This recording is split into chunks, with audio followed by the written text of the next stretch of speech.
Seja muito bem-vindo ao Consulta ao Doutor, uma excelente tarde para você. Antes de mais nada, já queria só dizer que é um prazer estar na sua companhia. Qual é o tema de hoje? Hoje vamos falar sobre diabetes, gente, sobre a mudança na rotina de um paciente que é diagnosticado com essa doença, com essa condição, tudo aquilo que muda a partir de então. A gente vai trazer muitas dicas nessa tarde. Antes de mais nada, te lembro que estamos em transmissão ao vivo também pelo nosso site, hittv.com.br. Nosso canal de transmissão, nosso canal de conversa, para você, é claro, mandar sua pergunta, mandar o seu comentário, já está aberto para receber a sua mensagem. Manda ali para a gente no nosso WhatsApp, 0 Operadora 11 3337 5886. Temos enquete, Parisi? Temos enquete. Cada dia, cada novo tema, a gente traz uma nova enquete, é claro, para medir um pouquinho, para conhecer um pouquinho sobre você que nos segue no Instagram. Então, a enquete está lá disponível no nosso @consultaaldoutor, tudo por extenso, como aparece aí na sua tela. Diretor, coloca um pouquinho aí a nossa enquete para o nosso público ver o que estamos perguntando nessa quarta-feira. Reduzir o risco de diabetes com histórico familiar. Olha só, a gente está ali colocando esse temperinho com relação ao histórico familiar. Não há medidas preventivas ou fazer atividade física e alimentação saudável pode ajudar a reduzir esse risco ou tomar medicamentos preventivos. Qual alternativa você considera que é a correta? Envia lá pra gente, responde. Entra lá no @consultaaldoutor. Não esquece. E também te faço convite para você me seguir na rede social. Pois é, Dani_Parisi. Manda sua mensagem, manda seu comentário. Vamos bater um papinho, quero te conhecer melhor. Gente, nosso objetivo hoje é entender um pouco mais sobre diabetes, ok? E os desafios enfrentados por quem convive com ela. O diabetes faz parte da vida de 20 milhões de brasileiros. E para a gente entender um pouquinho melhor sobre isso, eu queria trazer aqui um paralelo, porque existem, gente, 55% dos adultos, eles são obesos ou estão acima do peso. E quando a gente pensa nas nossas crianças, essa porcentagem chega a 30%. Sim, temos 30% das crianças acima do peso ou obesas. E a relação, gente, entre obesidade e diabetes é praticamente direta. Então, dito isso, eu vou introduzir aqui as nossas especialistas convidadas para a gente começar o nosso bate-papo. Recebo, então, doutora Mirela Miranda, que é médica doutora em endocrinologia pela Faculdade de Medicina da USP. Seja muito bem-vinda aqui nessa tarde. Obrigada pelo convite de estar aqui falando com vocês hoje. Agradeço a disponibilidade. E doutora Genevieve Cruvinel, eu sabia que eu ia errar, perguntei, gente, umas 5 vezes para a doutora, mas ela já... Faz parte. Faz parte. Genevieve, Isso. Correto? Agora eu pronunciei certo. Nutricionista clínica e mentora em vida saudável. Muito obrigada pela sua presença. Agradeço, é um prazer estar aqui com você. Então, gente, para dar início a esse bate-papo, doutora Mirela, já começo com a seguinte pergunta. O que é o diabetes e quais são os tipos? Então, o diabetes é uma doença crônica que tem um denominador comum que é a hiperglicemia, ou seja, o açúcar no sangue elevado, né? A gente tem diversos tipos, mas os mais prevalentes, né, os mais conhecidos são diabetes tipo 1 e diabetes tipo 2, né? De forma geral, era conhecido que o diabetes tipo 1 era pela deficiência de insulina comum dos pacientes jovens, né, e, portanto, tratados com insulina, enquanto que o diabetes tipo 2 é o diabetes mais frequente, corresponde a mais de 90% dos casos e está relacionado com a idade adulta e com o estilo de vida. Então, tem outros fatores além da deficiência de insulina pura, né?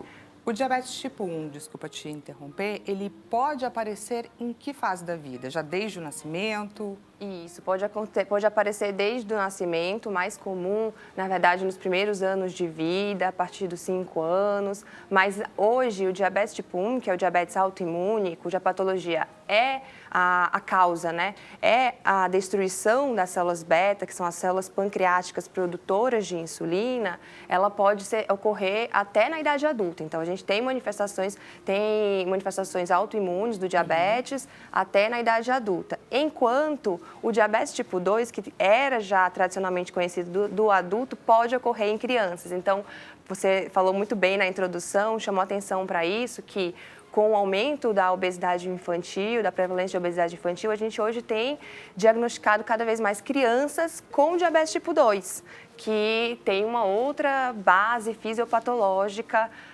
para ocorrer. Né? Então, esses dois tipos de diabetes tipo 1 e tipo 2, são os mais prevalentes, são os mais comuns. A gente tem os diabetes denominados por tipo 3, por cirurgias, uso de medicações, outras doenças endocrinológicas, mas eles correspondem a um percentual bem pequeno dos casos. Que tipo de medicações podem me levar a uma diabetes tipo 3? Então, diversas medicações podem levar a uma hiperglicemia, ou seja, a um aumento do açúcar sanguíneo, mas as principais medicações correlacionadas são o uso de corticoides, né? Que são os corticosteroides, glicocorticoides, prednisolona, dexametasona, por assim dizer, porque acho que fica mais fácil para as pessoas identificarem. Sim, e já fica até um alerta, gente, porque esse tipo de medicação é receitada direto para pessoas que têm uma dor de garganta, têm uma rápida resposta, enfim. Então, é preciso ficar atento, porque isso que a doutora está dizendo aqui para a gente é importantíssimo, de total relevância. O uso crônico de altas doses de medicações pode vir a trazer o desenvolvimento de diabetes nesses pacientes. Então, os glicocorticoides seriam, acho que, a primeira medicação a ser lembrada. A gente sabe que algumas medicações utilizadas também no tratamento de pessoas com infecção pelo vírus da imunodeficiência humana, né, o HIV, podem também levar ao desenvolvimento de desglicemia, né, alteração da glicemia e diabetes. Alguns quimioterápicos também podem alterar também o metabolismo dos glicídios, levar também ao desenvolvimento de diabetes. E a gente tem algumas outras medicações, como tiazídicos, beta-bloqueadores, que podem levar a alteração de glicemia, mas não estão tão direcionadamente relacionados ao desenvolvimento do diabetes em si. Entendi. Doutora Genevieve, queria que você falasse agora um pouquinho para a gente sobre essa relação da obesidade diretamente ligada a casos do diabetes. E aí eu queria entender como que se dá essa relação e quais são os graus de obesidade. É interessante, né? Porque assim como a diabetes é uma doença crônica, todas as outras podem ser prevenidas com uma boa alimentação e uma melhora na qualidade de vida, né? A obesidade tem aumentado muito devido à mudança de padrão alimentar e de comportamento alimentar da população no mundo, não é nem no Brasil.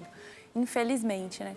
O aumento do consumo de ultraprocessados, refeições com altas doses de calorias e baixa densidade nutricional. Então, os alimentos são hipercalóricos e pobres em nutrientes que justamente poderiam regular o nosso organismo em diversos níveis, incluindo o açúcar, né? A nossa glicose. A obesidade, ela está prevalente dos graus 1, né, ao grau 3, ali que a gente tem uma obesidade mórbida, e vai pelo percentual de gordura e massa corporal. Tá. É importante a gente entender que a busca do tratamento e do cuidado deve ser voltada para a saúde e não pelo tamanho do corpo. Tá? Exato. Porque hoje a gente tem uma coisa muito em discussão, que é a liberdade da forma do corpo, né? Principalmente da mulher. E aí entra essa questão da obesidade como se fosse correlato, e não é. Tá? Existem pessoas que estão magras, entre aspas, em relação ao seu IMC, mas que têm obesidade quando a gente vai avaliar a composição corporal, por exemplo. Tem, às vezes, 32%, 33%, 34% de gordura corporal e está esteticamente saudável, Sim. esteticamente bonito. Então, a obesidade hoje vai muito além do que o peso na balança, a quantidade de peso que você tem na balança. Preciso avaliar a composição corporal. Uma pessoa que se exercita, às vezes faz uma luta, faz um esporte, ela tem uma composição corporal maior peso, mas tem massa muscular. Então, a obesidade é uma doença muito séria que deve ser tratada e olhada pelo viés da saúde e não pelo viés da estética. Sim. E como que eu faço esse cálculo do IMC? Como que eu descubro se o meu peso, enfim, ele está de acordo, a minha taxa Você vai fazer um cálculo simples, né? O peso versus a altura. Tá, e aí peso. você vai ter ali um valor, né? Até se você... É muito interessante. Eu não gosto muito de partir por esse parâmetro, porque eu trabalho com... Essa conta específica. Isso, porque a nutrição holística a gente olha para um todo. Tá. Então, o que acontece? A pessoa faz o peso versus a altura, olha ali na tabela e tá certo, só dá um Google. No entanto, é a questão dela estar com essa composição corporal, com essa gordura abdominal, com essa saúde totalmente, os exames totalmente alterados. E aí, Então, quando ela faz o IMC, entender. ela não procura... ela não procura o atendimento, não faz os exames com o endócrino, não procura um nutricionista para mudar a alimentação, não vai atrás, entendeu? Então, é muito perigoso, a gente precisa sair desse lugar de ficar fazendo o IMC e marcando a saúde pelo número da calça, por um número específico, pelo número da balança e pelo número do IMC. O que a gente deveria, então, olhar para saber se o meu corpo está saudável, se eu estou acima do peso, com sobrepeso, enfim? É importante, primeiramente, fazer os exames de rotina, né? Não deixar para procurar o médico ou estar fazendo o seu exame, o seu acompanhamento quando você tiver sintomas agravados já. A diabetes é uma doença silenciosa, assim como todas as doenças crônicas, o câncer também. E aí, quando procura, é porque já está sentindo sintomas ou passando por algumas situações de desconforto com o próprio corpo, uma obesidade acentuada, e vai procurar a médico, o nutricionista. É importante, primeira coisa, fazer os exames periódicos, né? Ter esse olhar para a sua saúde. Mas assim, se você não faz uma alimentação saudável, minimamente saudável, se você não faz práticas de atividade física, se o ambiente que você vive é altamente estressor, se você não cuida do sono, é quase a matemática. Essa é a matemática mais fácil. E consequência. Se você fez check em todos esses itens, acho que você precisa marcar uma consulta. Porque, na verdade, é essa questão. A gente está num épico de discutir peso e não de discutir saúde, tá? Então, é importante que a gente entenda que a saúde não é só o peso na balança. Existem pessoas com um IMC maior, que está acima do padrão. Eu atendo para as pessoas que têm um IMC acima da média pré-estabelecida, mas tem massa muscular, está super saudável. Está mais saudável, às vezes, do que uma pessoa que chega super magra, só com aquela gordura abdominal ali, né, que predispõe não só ao diabetes, como às doenças cardiovasculares também. Trazendo mais uma vez os dados da Organização Mundial da Saúde, nos últimos 30 anos, gente, as taxas de obesidade em crianças e adolescentes aumentaram 4 vezes e nos adultos mais do que dobraram. O que esses dados nos dizem sobre a nossa sociedade, sobre o comportamento? Então, tanto a obesidade como o diabetes são duas doenças que têm uma base genética, é um fato, mas que tem uma intrínseca relação da genética, da predisposição, com o meio ambiente, com os fatores ambientais. E um ponto em comum entre a obesidade e o diabetes é justamente o que ela já estava falando para a gente. Então, é a alimentação, é a atividade física. Então, o que está ocorrendo hoje? As pessoas se movimentam menos, né? Nós trabalhamos sentados na frente do computador, as crianças se movimentam menos, não brincam na rua, estão sempre dentro de casa, frente na TV, no videogame. Então, nós estamos mais sedentários e menos ativos, de maneira geral, e estamos bombardeados por propaganda de alimentos ultraprocessados, ultrapalatáveis, ricos em gordura e ricos em açúcar livre, né? E as crianças, principalmente, são o foco de toda dessa propaganda, né? Então, a gente, inclusive, se discute muito sobre medidas políticas mesmo, né, de saúde pública, para diminuir esses riscos, né? Diminuir hoje a exposição das crianças e também dos adultos a toda essa propaganda pesada em relação aos alimentos ultraprocessados. Hoje, então, a gente já tiveram várias vitórias, né? Então, hoje a gente já tem nos rótulos, esse alimento é rico em gordura, é rico em açúcar. Acho que já é um passo aí Isso em faz direção... a gente repensar escolhas na hora da compra. Eu, como mãe, quando pego um produto e vejo aquilo ali, eu já repenso. Então, acho que muita gente vai repensar também, né? Então, acho que entender isso, saber também... a gente tende a culpabilizar o indivíduo pelos atos, pelo estilo de vida, mas a gente sabe que existe um fator ambiental também, de meio de populacional, né? Então, do fora para dentro. Isso, então a gente tem que não só olhar só individualmente, mas coletivamente, que o ambiente que nós estamos expostos é um ambiente obesogênico, né? E é um ambiente diabetogênico, digamos assim. Então, não é à toa que realmente o diabetes é uma doença cuja prevalência vem crescendo exponencialmente. Hoje a gente tem um a cada 10 adultos podem ter diabetes. E em 2045 a previsão é de 1 a cada 8 adultos. Então a previsão é sempre de aumento mesmo. E de um aumento considerável, né? Considerável. Não é nem um aumento aos poucos. Não. Doutora, quando a gente estava na época mais no ápice da pandemia, vamos dizer assim, a gente sempre ouvia muito dizer, existia uma preocupação muito grande com os diabéticos, colocados no grupo das comorbidades e tudo mais. Partindo desse pressuposto, eu queria que você trouxesse para a gente quais são os riscos para um diabético no dia a dia com relação às outras doenças, aonde que a doença dele pode ser uma doença agravada, aonde que uma gripe pode influenciar, por que um diabético é colocado no grupo de comorbidades e por que esse olhar tão cuidadoso? Resumidamente, eu diria que o diabetes é uma doença inflamatória. É uma doença que causa uma inflamação para o organismo. Né? É tanto que o diabetes a médio e longo prazo traz complicações micro e macrovasculares. Então, a gente tem a alteração da retina, né, a retinopatia diabética, a gente tem a alteração renal, a nefropatia diabética, a gente tem a neuropatia diabética, que é uma alteração neuropática, né, que pode se manifestar de diversas formas. E a gente sabe que o diabetes em si, por causar essa inflamação vascular, é um grande fator de risco para a doença cardiovascular, infarto, AVC.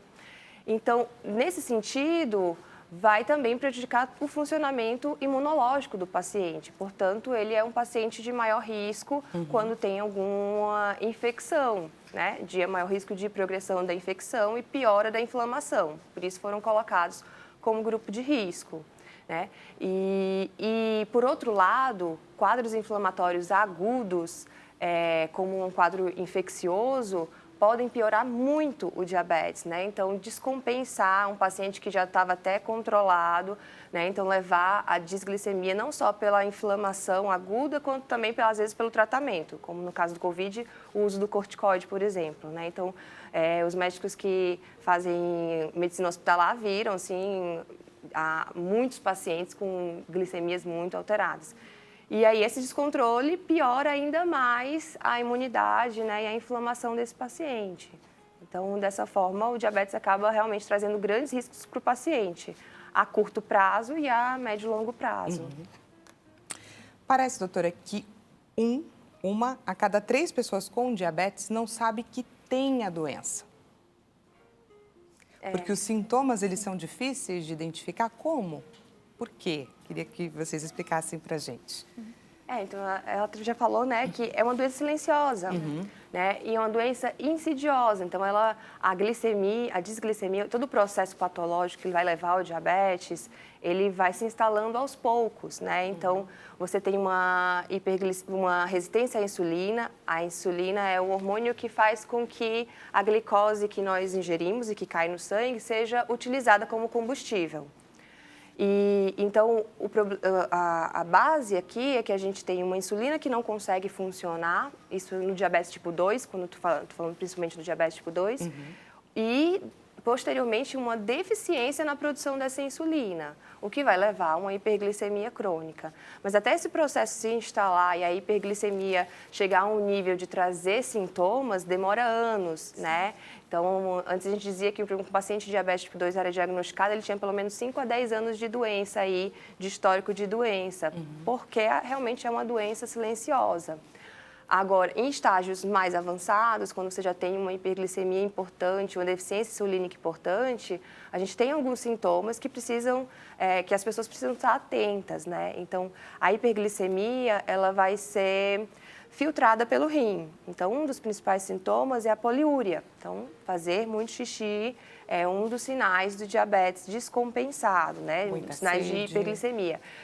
E aí, o que você tem? Você tem uma diurese osmótica. Você perde bastante líquido por causa da poliúria e, por isso, você vai ter muita sede. como você não consegue utilizar a glicose como um meio de combustível para o corpo, então você pode ter fadiga, perda de peso, né, que são sintomas aí do diabetes mais descompensado. Mas quando esses sintomas se manifestam, o paciente já tem anos aí de desglicemia. E, portanto, já aí suscetível a desenvolver as complicações microvasculares e macrovasculares do diabetes. Entendi. Doutora Genevieve, a partir do momento que eu tenho o diagnóstico, então, para diabetes, o que muda na minha vida a partir de então? Eu passo a ser uma pessoa com muitas restrições alimentares? É interessante, né? Porque o ideal seria que nós mudássemos o nosso comportamento em todos os âmbitos, mas alimentar, enquanto a saúde ela é prevalente, né?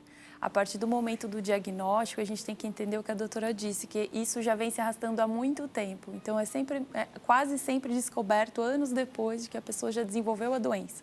Então, é necessário que seja feita uma mudança drástica mesmo na alimentação.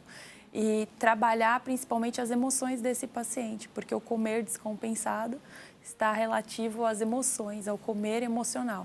Então, entender qual é a ambiência desse paciente, quais são os gatilhos que levam ele a comer compulsivamente, para que a gente possa promover uma alimentação saudável e que seja seguida, tá? Porque muitos pacientes fazem o planejamento alimentar e não engajam com o tratamento, porque a mudança é muito drástica, é a redução da quantidade de carboidratos, né? Retirar da alimentação os produtos ultraprocessados, a quantidade de químicos na comida, aqueles temperos prontos, refrigerantes, balas, doces, sorvetes. Então, é uma mudança muito drástica. Então, se o paciente não entende o porquê, a motivação, as consequências de não aderir ao tratamento e também a gente não entende as emoções desse paciente para poder fazer essa proposta, ele não adere ao planejamento, ali, à mudança de hábito, porque realmente, após o diagnóstico, assim como qualquer doença crônica, não há mais tempo para ficar fazendo uma movimentação, vamos mudar uma refeição, vamos adquirir um hábito.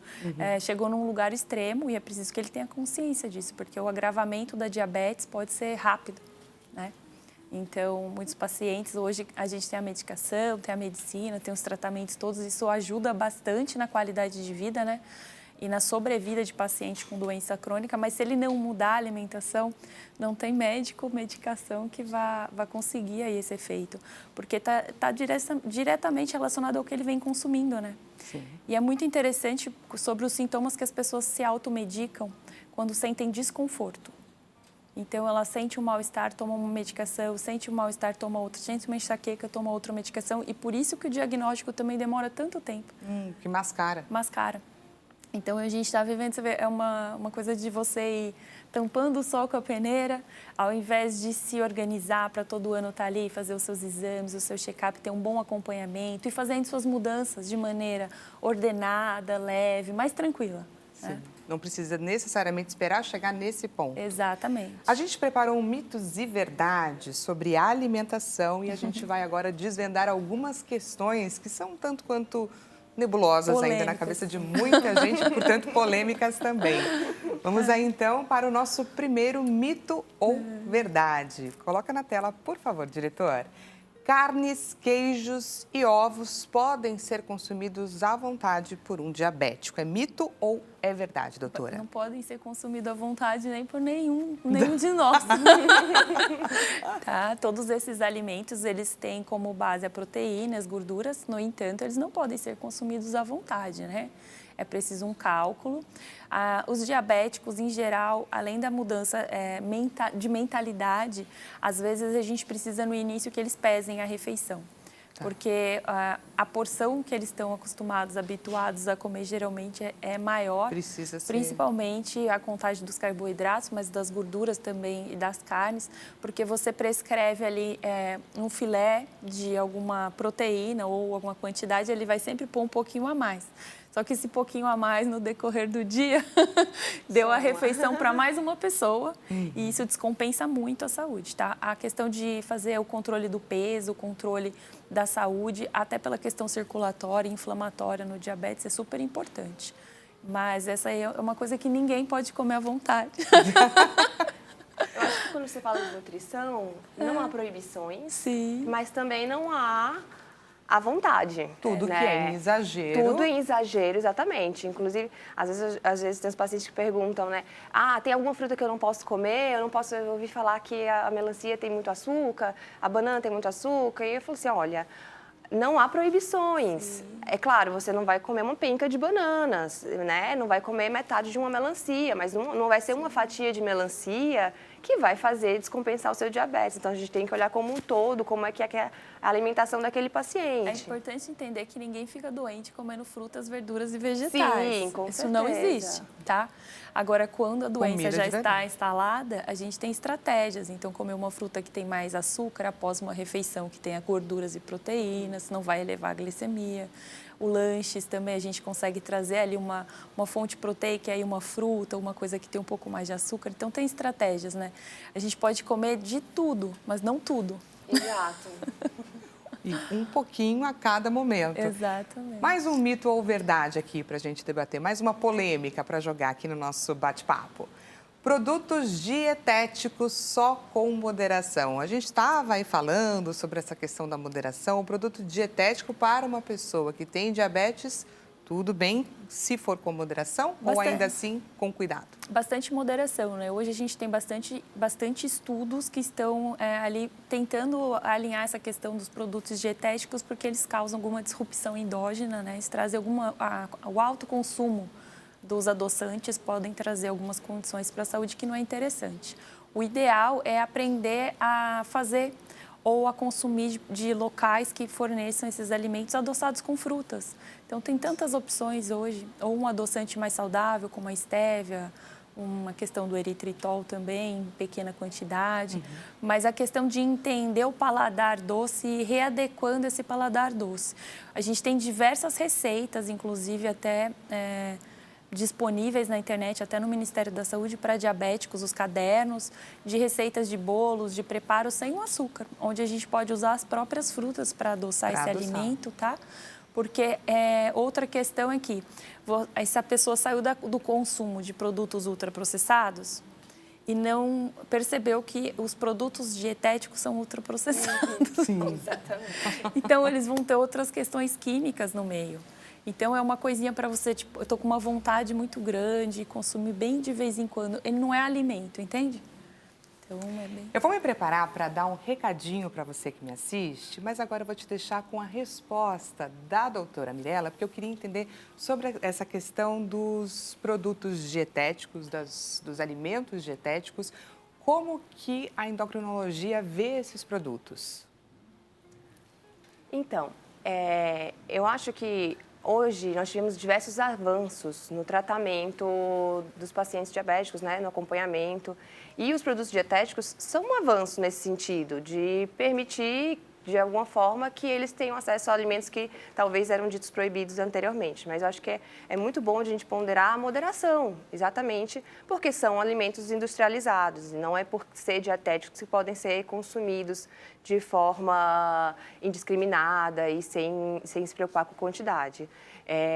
A endocrinologia, ela também a visão é sempre de buscar sempre o mais natural, né? Desembalar menos, descascar mais, né? Então, já dizia o professor meu da USP. Então, é buscar sempre os alimentos que tenham o açúcar natural, né? Que não precisem ser adoçados artificialmente. Até porque, eu acho que até uma consideração importante também para crianças, né? Adolescentes, porque acaba que você está permitindo o consumo indiscriminado de um produto que é doce, que é artificialmente adoçado. E isso vai fazer com que queiram mais e mais e que não tenham uma educação alimentar. Então, claro, é um avanço. Existem estudos comprovando a segurança do uso de adoçantes, né? Mas com moderação, em quantidades reduzidas e como você mesmo falou, em situações específicas, pontuais, não que tenha que fazer parte da rotina do paciente com diabetes ou de qualquer outro paciente.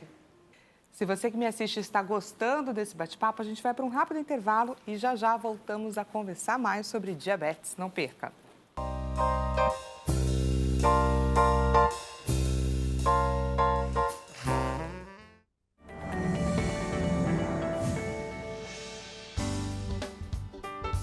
Estamos Estamos de volta aqui no Consulta ao Doutor. Seja muito bem-vindo mais uma vez. Para você que chegou agora, acabou de ligar aqui na Hit TV, estamos conversando, gente, batendo um papo sobre diabetes. Formas de diagnóstico, quais são os sintomas e daqui a pouquinho a gente vai entrar um pouquinho em opções de tratamento. O que muda na vida de um paciente que se descobre diabético? Te lembro que nós estamos em transmissão pela hittv.com.br também, pois é, através do nosso site. Temos enquete, cada dia a gente faz uma enquete diferente sobre o tema que a gente traz, inclusive para entender um pouquinho sobre você que nos assiste, qual é o seu comportamento, o que você acha a partir de algum assunto. Então temos enquete acontecendo agora, ela está prestes a ser encerrada, então não perca a oportunidade de participar e fazer parte aqui do nosso bate-papo no @consulta ao doutor. Diretor, coloca pra gente, por favor, a nossa enquete na tela. Como reduzir o risco de diabetes tendo aí um histórico familiar?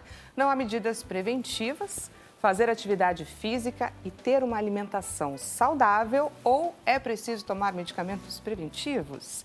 Entra lá, contribua, faça a sua escolha, clica ali na sua opção. Bom, estamos de volta para bater esse papo sobre diabetes e eu apresento, para quem chegou agora, as doutoras que estão aqui sentadas com a gente conversando. Doutora Mirela Miranda, que é médica doutora em endocrinologia pela Faculdade de Medicina da USP. Obrigada mais uma vez pela sua presença.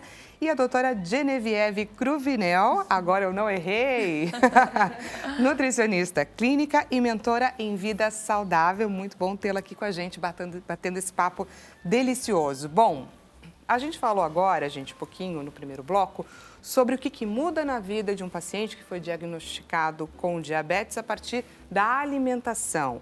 Algumas restrições, mudanças de hábito que, como a doutora Genevieve disse pra gente, deveriam ter mudado lá atrás, mas infelizmente chegaram nesse ponto.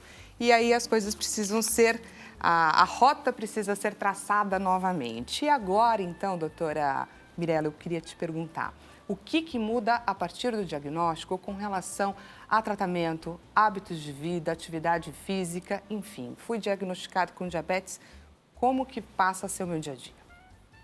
Então, o tratamento do diabetes, ele respeita alguns pilares, né? Na verdade, a base do tratamento, para todos os guidelines, tanto americano e brasileiro, né? A base do tratamento é educação em diabetes e mudança de estilo de vida. Tá. Então, essa é a base para todo paciente.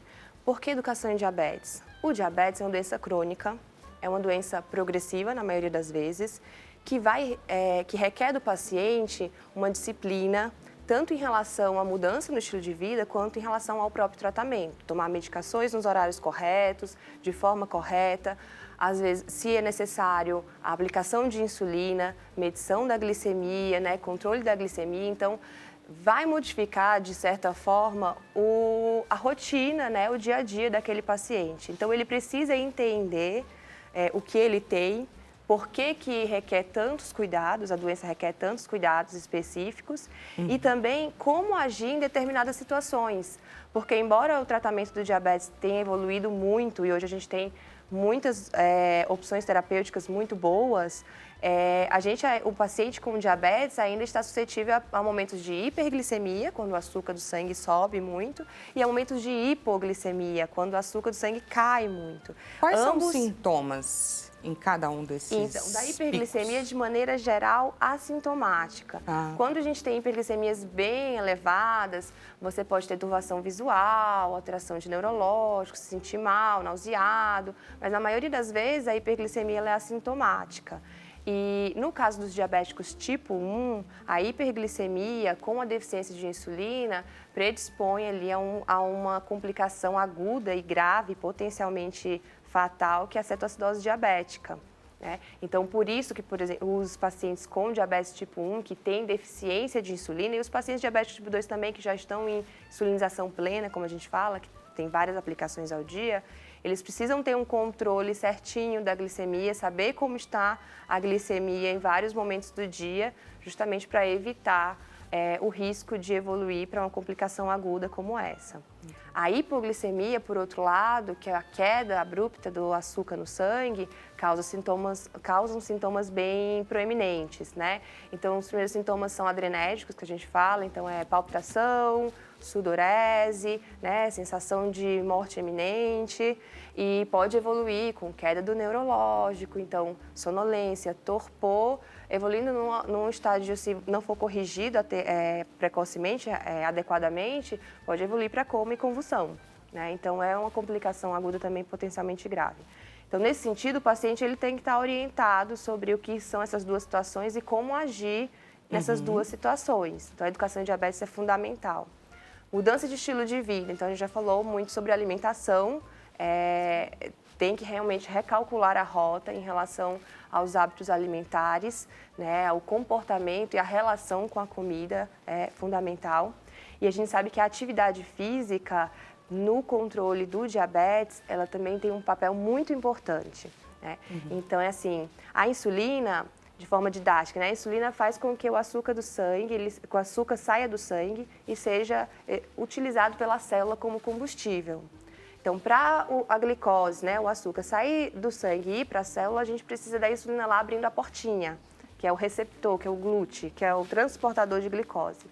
E a atividade física em si, ela age no músculo fazendo com que essa portinha se abra independente da presença de insulina, ou seja, reduzindo muito a resistência insulínica e melhorando o controle glicêmico.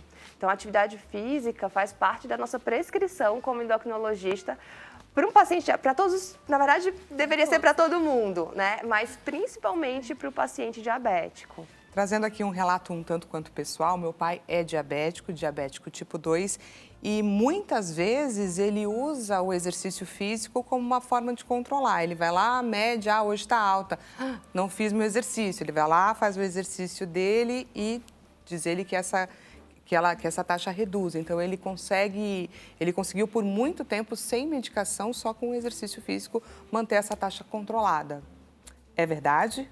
É verdade. Os pacientes diabéticos, com o tempo, eles vão percebendo medidas, né, que influenciam na própria glicemia, se conhecendo. Por isso, da necessidade da educação e do controle glicêmico. Então, os pacientes sabem que determinados alimentos sobem mais a glicemia que outros. E que determinadas atitudes podem melhorar. Às vezes, uma semana de estresse, pior estresse no trabalho, já eleva os níveis glicêmicos daquele paciente naquela semana. Então, a atividade física ela tem esse potencial de reduzir a glicemia, a depender, claro, do tipo de atividade física, né? Então, do tempo de atividade física, se é uma atividade mais de resistência, se é mais aeróbica, se é um HIIT. Então, a depender do tipo de atividade física, você vai ter respostas diferentes. De maneira crônica, a atividade física melhora o controle. De maneira aguda, vai depender do tipo de atividade física que foi feito, né? Mas, por exemplo, uma caminhada mais prolongada, uma atividade, digamos, mais aeróbica, de não tanta intensidade e prolongada, de maneira geral, vai reduzir mesmo agudamente o nível de glicose. E, doutora, como que eu faço esse controle glicêmico? Acredito que muita gente que não tem muita familiaridade chega a ter medo de fazer esse controle por conta. Infelizmente, no diabetes a gente não pode ter muito medo de agulha, né? Porque acaba que faz um pouco parte da rotina de muitos diabéticos. Deixando claro que não é para todos, tá? Então, os diabéticos que têm um bom controle, estão com medicações orais, né? Os pré-diabéticos, diabéticos leves, eles não há necessidade desse controle rigoroso da glicemia capilar várias vezes ao dia, né? Então, esse tipo de controle mais rigoroso fica mais para os pacientes que estão descompensados, né? E que têm um diabetes mais grave, que estão em uso de insulina. Tá. Mas, de maneira geral, o diabético ele vai se confrontar aí com o aparelhinho em algum momento do tratamento. Aparelhos e agulhas. Aparelhos e agulhas, isso. A gente tem, voltando um pouquinho, o diabético, ele tem que ter uma regularidade no acompanhamento. Então, como a gente faz o controle? A cada 3 meses, a gente faz consultas com exames regulares para avaliar laboratorialmente como está o controle desse paciente. E um dos exames que é utilizado como diagnóstico e também como controle da doença é a hemoglobina glicada. Hoje a gente já sabe que a hemoglobina glicada, que dá para a gente uma média do controle glicêmico nos últimos 3 meses, ela já não diz tudo sobre o controle daquele paciente. Porque, veja, a variabilidade glicêmica hoje está no centro do nosso tratamento. Então, um paciente ele pode ter uma média de glicemia boa, mas está assim, né, fazendo altos e baixos. E aí entra a importância do monitoramento, do automonitoramento da glicemia, né? Então, o automonitoramento vem mostrar para a gente como que o açúcar, que a glicose, que a glicemia daquele paciente está se comportando ao longo do dia. A gente tem duas formas básicas. Uma é a glicemia capilar, que é a que eu trouxe aqui, né? O glicosímetro com a pontinha de dedo. A gente usa uma gotinha de sangue e vê como está a glicemia naquele momento. Então, é uma foto daquele momento. E a gente tem o monitoramento contínuo hoje de glicose, que é um sensor que fica no intestino, fica no subcutâneo, né? Então, é uma agulhinha que já fica lá, um canulezinho já fica lá, aderida ao braço do paciente, ao paciente, e ele só precisa escanear. Então, já diminui bastante. Essa é uma versão mais tecnológica. É uma versão mais tecnológica que diminui bastante a questão das picadas, né? Então, é um sensor que dura mais ou menos 15 dias, né? O paciente troca a cada 2 semanas ali aquele sensor. Então, uma picada a cada 2 semanas. Mas, de maneira geral, para a grande maioria dos pacientes, é o controle com o glicosímetro e com a glicemia capilar mesmo. Tá certo. E ele é fácil de fazer? Facinho de fazer. Então, a gente tem o monitor, onde vai dar a sua glicemia, né? Então, a gente tem a lanceta que vai furar o dedinho e o lançador. E a fitinha reagente que vai ser acoplada no monitor, onde você vai colocar a sua gotinha. Então, não sei, tá... Assim, a gente vai... A câmera tá chegando para pegar um pouquinho esse detalhe para quem nos assiste conseguir identificar o passo a passo. Passo a passo. Então, aí, eu pego Então, eu vou montar... primeiro, você vai montar primeiro o material, né? Sempre Estou você vai lavar as mãos. Estou corajosa, hein, pessoal? Só para mostrar para vocês.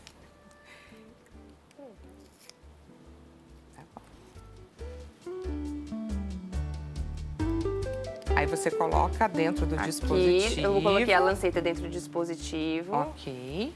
Então, esse dispositivo aqui, ele vai ter alguns níveis de profundidade, né? Então, para adultos, em geral, a gente coloca no 3 ou 4, né? Para criança, a gente vai colocar com menos profundidade, né? Então, aqui é o lançador.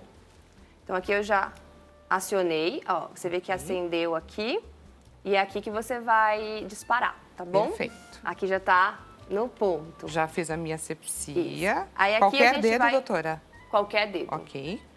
Aqui a gente vai encaixar a fitinha, né, reagente no monitor. E aí ele já liga, né, já, ó, tá pedindo já a sua gotinha. Tá. Então agora é só você posicionar do dedo, encosta bem no seu dedo, onde você higienizou. E aperta no botãozinho que... Não, aqui no meio, onde acendeu. Onde acendeu. Aqui, estou aprendendo. Pode ir? Pode ir. Ai, que medo. E aí? Doeu? Ok. Pode tirar. Posso tirar. Você vai pressionar um pouquinho para sair. Pressiona um pouquinho para sair a gotinha. Faço aqui. Pode pressionar mais. Licença. E aí você vai encostar a gotinha na parte da frente, na listinha amarela.